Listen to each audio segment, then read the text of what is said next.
Presidente Lula sanciona com vetos Lei de Diretrizes Orçamentárias de 2024, que estipula critérios para a administração do orçamento do país. E você vai ver também. Justiça começa a liberar mais de 27 bilhões de reais em precatórios a aposentados do INSS. Força Aérea Brasileira segue com as buscas por helicóptero que desapareceu em São Paulo no último domingo. Sobe para 48 o número de mortos em terremoto no Japão. Equipes de resgate trabalham para socorrer feridos. História de superação. Campanha Janeiro Branco busca conscientizar sobre cuidados com a saúde mental. Você confere tudo isso e muito mais a partir de agora. Olá, muito boa tarde, seja bem-vindo. Estamos ao vivo, agora são 13h03 pelo horário de Brasília. E vamos juntos conferir o que é notícia no Brasil e no mundo nesta terça-feira. O presidente Lula sancionou com vetos a Lei de Diretrizes Orçamentárias de 2024. A medida foi publicada no Diário Oficial da União na madrugada desta terça-feira. A LDO forma as bases gerais para o orçamento de 2024, que traz a estimativa de arrecadação para este ano e coloca limites para gastos públicos. O governo sancionou o trecho da lei que prevê meta de déficit fiscal zero para 2024. Isso significa que o governo não poderá gastar mais do que arrecada. O presidente Lula vetou um trecho do calendário que obrigava as reservas dos recursos em até 30 dias após a divulgação das propostas.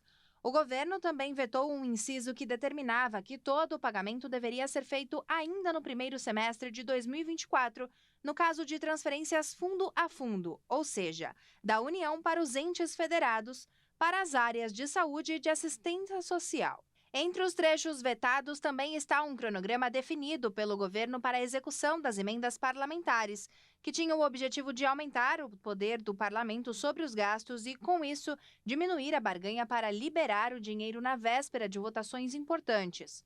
Lula também vetou um trecho incluído pela oposição conservadora no Congresso que proibia supostos gastos que afrontassem os valores tradicionais. A Justiça Federal liberou mais de 27 bilhões de reais para pagar aposentados e pensionistas do INSS que venceram ações no Judiciário. No total, mais de 90 bilhões de reais foram repassados no fim de 2023 pelo governo federal ao Conselho de Justiça Federal. A Justiça Federal já está liberando 27 bilhões e 700 milhões de reais para pagar aposentados e pensionistas do Instituto Nacional do Seguro Social. Os saques serão feitos de acordo com o cronograma de cada tribunal em contas judiciais da Caixa Econômica Federal e do Banco do Brasil. O pagamento acontece após a decisão do Supremo Tribunal Federal, que acolheu ações contra as medidas que haviam estabelecido uma moratória do pagamento de precatórios em razão da pandemia da Covid-19. Para ter direito, é preciso ter entrado com ação na Justiça. O Tribunal Regional Federal da 5ª Região, que inclui os estados de Alagoas, Ceará, Paraíba, Pernambuco, Rio Grande do Norte e Sergipe, foi o primeiro a liberar o valor em precatórios alimentares e comuns retidos em 2022 e 2023. Os valores já estão disponíveis para saque desde o dia 29 de dezembro de 2023. Após a divulgação dos demonstrativos de pagamento, os precatórios estarão liberados para levantamento pelos beneficiários a partir do dia 15 de janeiro de 2024. O recebimento dos precatórios pode ser realizado em qualquer agência do Banco do Brasil ou da Caixa Econômica Federal. E olha só, a partir de hoje, os juros para quem atrasa a fatura do cartão de crédito não vão poder ultrapassar o valor da dívida original. As novas regras que limitam os juros do rotativo do cartão de crédito no Brasil já começaram a valer. Com a mudança, a dívida total com juros da fatura atrasada do cartão não pode ultrapassar o dobro do débito original. Então, se a dívida original for de R$ 100, o valor total a ser pago pelo cliente com a cobrança de juros e encargos não poderá exceder R$ 200. Mas o custo do imposto sobre operações financeiras está fora desse cálculo, e isso vale somente para débitos contraídos a partir de janeiro. Rotativo é uma modalidade de crédito ativada quando o cliente não paga o valor total da fatura do cartão até a data do vencimento. Essa é a categoria de crédito mais cara do país, com juros que, em outubro, estavam em torno de 430% ao ano. A decisão do Conselho Monetário Nacional de limitar os juros do rotativo foi anunciada em dezembro. O texto havia sido aprovado pelo Senado em outubro e, em seguida, sancionado pelo presidente Lula. Inicialmente, a proposta estabelecia um prazo de 90 dias, a partir da publicação da lei, para que as emissoras de cartão de crédito apresentassem uma proposta de teto para os juros. Mas, como uma solução não foi encontrada dentro desse prazo, junto aos integrantes do mercado financeiro, passou a valer o dispositivo fixado na lei, de que o total cobrado pelos bancos em juros não poderia exceder o valor original da dívida. O governo federal reconheceu a situação de emergência em 31 cidades, principalmente por estiagem. A lista foi divulgada no Diário Oficial da União. Os estados da Bahia, Ceará, Pará, Paraíba, Rio Grande do Sul e Santa Catarina têm cidades na lista de situação de emergência por fenômenos climáticos reconhecida pelo governo. A principal causa é a estiagem, que afeta mais da metade dos municípios mencionados. Segundo a portaria publicada pela Secretaria Nacional de Proteção e Defesa Civil do Ministério da Integração e do Desenvolvimento Regional, o estado com maior número de cidades reconhecidas foi a Paraíba, com 11 atingidas pela estiagem. Livramento, Diamante, Cuité, Areial, Salgado de São Félix, Poço Dantas, Cacimba de Areia, Seridó, São José dos Cordeiros, Junco do Seridó e São José de Princesa. Em Pernambuco, as cidades de Caetés, Pombos, Passira, Exu, Brejinho e Pedra também enfrentaram forte estiagem. Outros municípios que tiveram situação de emergência reconhecida graças ao enfrentamento de seca são Cordeiros, Condeúba e Contendas do Sincorá, na Bahia, Caucaia, no Ceará e Chaves, no Pará. Já no Rio Grande do Sul, 6 municípios também estão em situação de emergência: Ijuí, Alegrete, Pinheirinho do Vale, Rodeio Bonito, Rondinha e Nova Roma do Sul. Mas nessas cidades gaúchas, o fenômeno climático está relacionado às chuvas intensas e enxurradas. Ainda na região sul do país, as cidades de Balneário Gaivota, Paial e Araquari, em Santa Catarina, foram contempladas pela portaria em razão das fortes chuvas enfrentadas. Os boletos para pagamento de imposto sobre propriedade de veículos, o IPVA 2024, estão disponíveis a partir de hoje para pagamento. O imposto cobrado de todos os veículos automotivos vai ter desconto para quem pagar à vista. Quem escolher pagar em cota única deve fazer o pagamento até o dia 31 de janeiro. O IPVA também pode ser parcelado em 5 vezes. E mudando de assunto, olha só, foram retomadas na manhã de hoje as buscas ao helicóptero que desapareceu após sair da capital paulista rumo à Ilhabela, litoral de São Paulo. E na aeronave estavam o piloto e 3 passageiros. A aeronave desapareceu na tarde do último domingo, quando sobrevoava a Serra do Mar, em São José dos Campos. Os desaparecidos são Luciana Marley, de 46 anos, a filha Ayumi Sakamoto, de 20 anos, um amigo da família, Rafael Torres, além do piloto, que ainda não teve um nome revelado. A Yumi teria feito contato com um namorado, informando que a aeronave retornaria para São Paulo por causa do mau tempo. Ela ainda gravou um vídeo mostrando o tempo nublado e enviou mensagens dizendo que estava perigoso. As buscas se concentram na Serra do Mar, uma área de mata densa que fica perto de Ilhabela. Infelizmente, outro helicóptero caiu na manhã de hoje em um lago do Capitólio, no sudoeste de Minas Gerais. 4 pessoas estavam a bordo da aeronave e 3 delas foram socorridas. A última pessoa ficou desaparecida na água e foi encontrada morta horas depois. Equipes de resgate e mergulhadores do Corpo de Bombeiros, Serviço de Atendimento Móvel de Urgência, embarcações de salvamento e equipes policiais participaram das buscas. Ainda não há informações sobre o estado de saúde das vítimas. O Corpo de Bombeiros foi acionado por volta das 9h20 da manhã, instantes depois da queda da aeronave. As causas do acidente não foram divulgadas. E veja a seguir, sobe para 48 o número de mortos em terremoto no Japão. E ainda, a campanha Janeiro Branco busca conscientizar sobre cuidados com a saúde mental. Nós voltamos em instantes. Até já!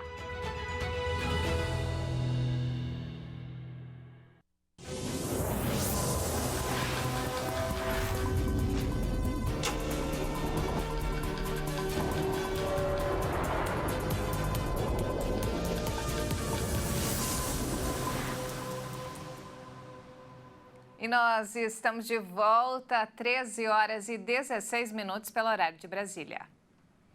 E nos destaques internacionais, o número de mortos nos fortes terremotos que atingiram o Japão subiu para 48.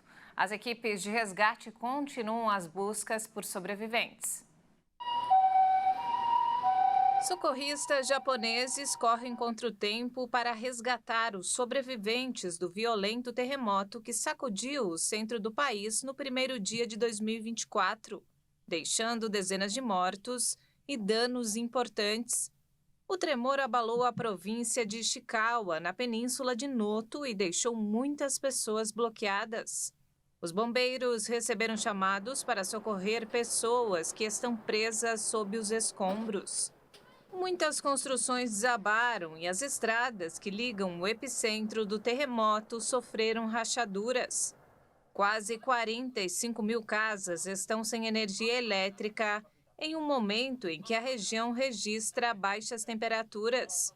Os avisos de tsunamis foram retirados, mas os alertas para tremores fortes continuam por uma semana. Em 10 hospitais da região atingida, há falta de água potável. Os tremores foram sentidos na península de Noto, sendo que o terremoto mais forte foi de magnitude 7,6, de acordo com a Agência Meteorológica do Japão. Segundo o governo japonês, cerca de 1.000 militares estão trabalhando no socorro às vítimas. Um avião da Japan Airlines pegou fogo na pista do aeroporto de Haneda, em Tóquio, nesta terça-feira, depois de aparentemente colidir com uma aeronave da Guarda Costeira. Mais de 370 pessoas foram resgatadas e 5, infelizmente, morreram. A emissora NHK informou que todos os 367 passageiros e 12 tripulantes a bordo do avião Airbus foram evacuados, incluindo 8 crianças.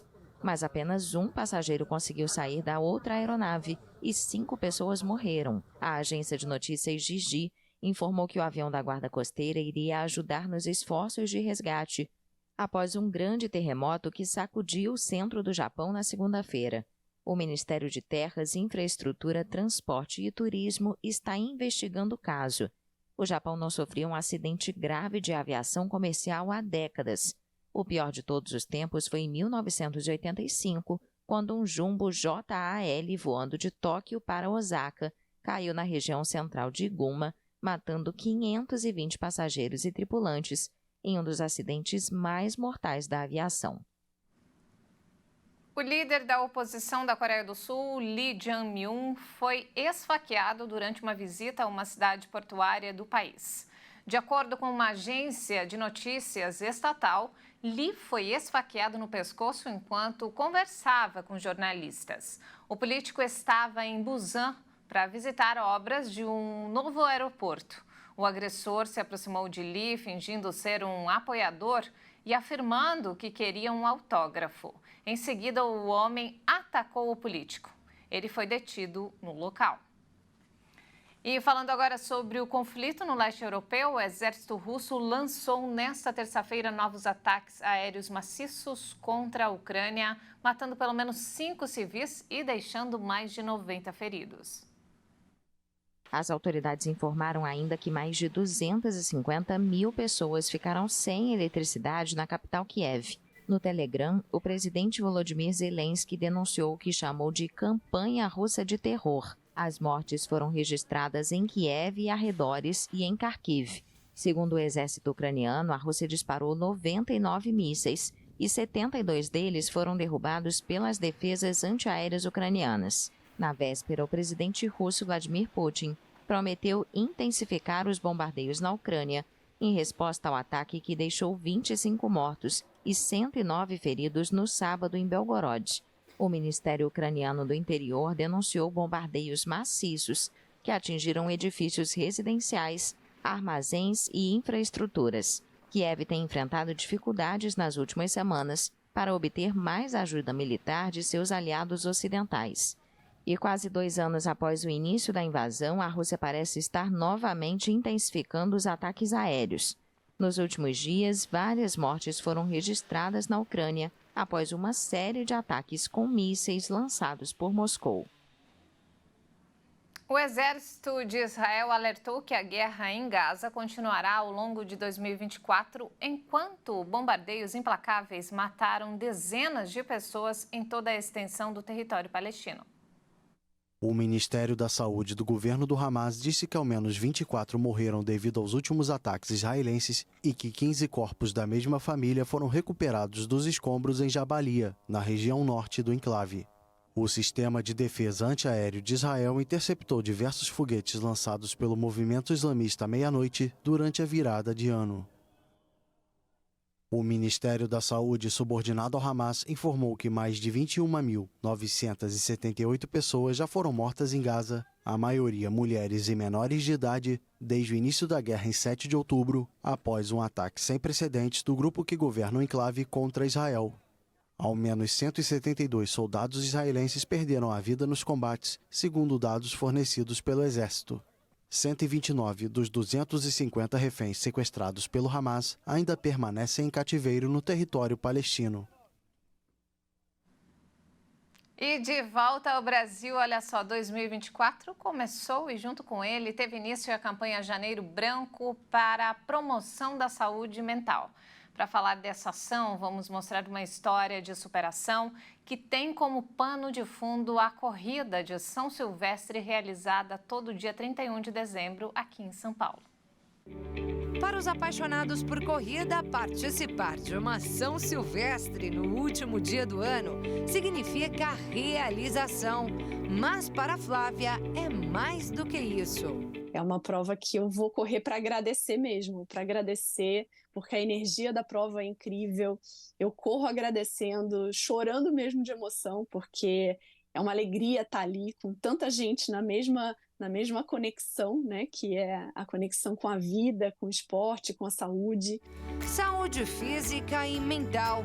Quem vê Flávia hoje não imagina que anos atrás ela foi vítima da depressão. Eu me desconectei do mundo, eu não saía de casa, eu não estava no meu ambiente familiar, eu sou carioca, moro aqui há 20 anos, há 19 anos, então eu não tinha amigos, então eu me escondia cada vez mais. Quando eu saía na rua, eu achava que eu estava sendo perseguida. Excesso de preocupações, medos irracionais, mudanças repentinas de humor. Esses são só alguns dos sintomas das doenças da mente, que com o tempo causam efeitos físicos como tensão muscular, inquietação constante, alterações de sono e também de apetite. Eu estou bem fisicamente e estou mal psicologicamente. O ser humano é essa composição da saúde, do psiquismo e também do fisiológico. Infelizmente, existe um preconceito de que doença mental é fraqueza moral. Isso é um absurdo. E quem está doente precisa de tratamento. E é para lembrar dessa necessidade da busca precoce por ajuda que nasceu a campanha Janeiro Branco, realizada pela primeira vez no Brasil neste ano de 2024. Flávia buscou ajuda e mudou de vida. Além do tratamento com antidepressivos, a empresária encontrou apoio no esporte. E não pense que foi fácil. Eu falei, não, vou correr. Aí, quando eu comecei a correr, eu falava, nossa, pera, que tá faltando alguma coisa. E era fôlego. Eu não tinha fôlego para correr. E aí eu descobri que o processo era lento, mas que o caminho ia ser longo, ia ser difícil, eu ia cair muitas vezes, e como na vida, né? Exatamente como na vida, com desafios que muitas vezes parecem sem saída. Mas a Flávia está aí para provar que para tudo tem solução. Vamos, maratonista! Parabéns, Flávia! Bora!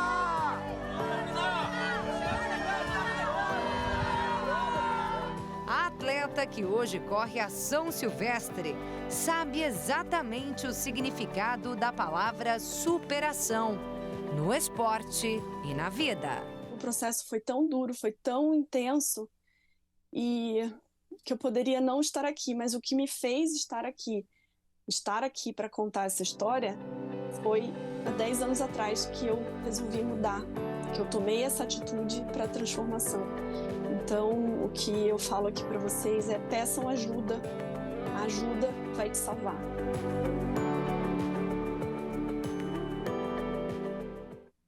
Que história bacana, hein? Parabéns! E esta edição fica por aqui diretamente de um lugar peculiar. Estamos falando de Veneza, na Itália. A cidade está situada sobre um grupo de 117 pequenas ilhas que são separadas por canais e ligadas por pontes. A cidade é muito popular mundialmente devido a estes canais que proporcionam passeios maravilhosos e românticos de barco. A região atrai diariamente diversos turistas que aproveitam da culinária renomada italiana e de seus diversos pontos turísticos, como rios, lagos e a arquitetura de época que engrandece a cultura local. Quem aí tem vontade de passear pela Itália, degustar de uma boa pizza ou de um delicioso espaguete? Uma ótima opção para quem busca um passeio diferente, com certeza, né? E não temos mais tempo. Muito obrigada pela companhia. Ótima tarde para você.